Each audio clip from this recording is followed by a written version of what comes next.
Hello everyone! First things first, I wanted to clear up a mistake I made in yesterday's video. Yesterday I said it was Wednesday, August 9th. I was wrong. Yesterday was in fact Wednesday, August 8th, and today is August 9th. Alright, now that we've got that out of the way, let's find out what I'm going to talk about today. Shake it up, get those ideas all nice and mixed around. Alright, let's see here. Best theme park in California. So to start off, I'm going to be listing the top 3 parks, starting with number 3, going all the way up to number 1. I'm going to be judging these parks on a scale of 1 to 10, according to the quality of their atmosphere, the quality of the food, and the quality of their rides. Number 3, Six Flags Magic Mountain. Alright, so right off the bat I give Six Flags a 10 when it comes to rides. They just have the best roller coasters, hands down. Now in terms of food, I gave them a 4. Because their food just isn't that good. With the exception of the Kent Farm roasted corn, which I find amazing. They just seem to put all their money into the rides, and none of it into the food. Now in terms of atmosphere, I gave it a 5, for most of the same reasons as the food. They just didn't seem to be trying very hard with the atmosphere. I mean, yeah, they have good decorations here and there, and it looks pretty good during the Halloween time, but if you just go there on a random day, it's not really that exciting to look at. So with the ride score of 10, a food score of 4, and an atmospheric score of 5, that amounts to 19 points. Not much. Number 2, Universal Studios Hollywood. Because while most of their rides are pretty good, the other ones get pretty boring after a while. For example, if you consider the entire lower lot, that's Jurassic Park, The Mummy, and Transformers, every ride has the same excitement every time you go on it. However, if you consider the upper lot rides, Harry Potter and the Forbidden Journey, The Simpsons, and the Minions, only one of those rides keeps the same excitement every time you go on it. But I mean, that's just my opinion. In terms of food, I gave them a 9, because the 3 broomsticks in the Wizarding World of Harry Potter section is by far the best theme park restaurant I have ever been to.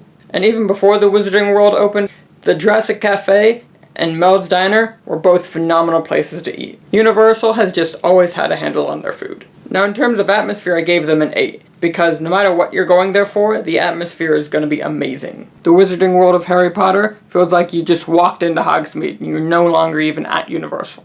While not as immersive, the same goes for the other sections of the park.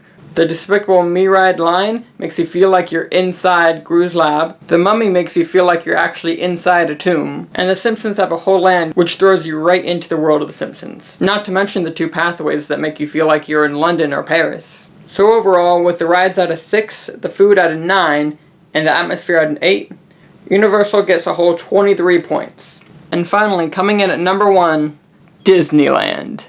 I mean, there's really no argument that Disneyland is the best theme park in California.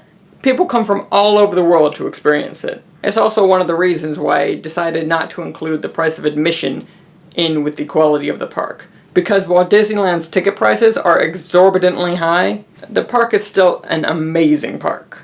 Now, in terms of rides, I gave it an 8, because most of its rides hold up their value again and again. With such classics like Space Mountain, Indiana Jones, and Pirates of the Caribbean, and the Matterhorn, it's hard not to give it such a high score. However, the reason I didn't give it the full 10 points like I did with Six Flags is because a lot of the rides have way too long of a line for too short of a ride. Most of these are the rides in Fantasyland that are meant for little kids, but still. Now in terms of food, I gave it a 10, because oh my god, you have not lived until you've had Disneyland food.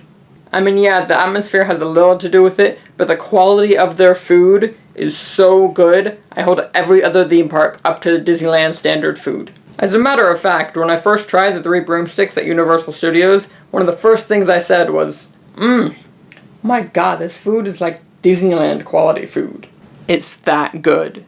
So it's no surprise I gave the food the highest marks I could.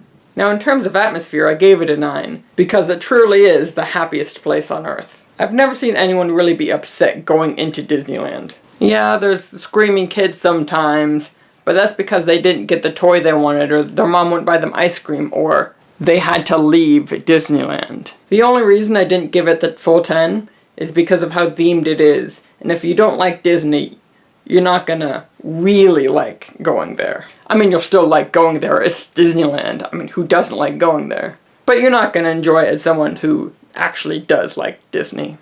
So with an 8 in rides, a 10 in food, and a 9 in atmosphere, Disneyland got a whopping 27 points, making it the best theme park in California. Alright, well that's all I got for you today. I will see you guys tomorrow.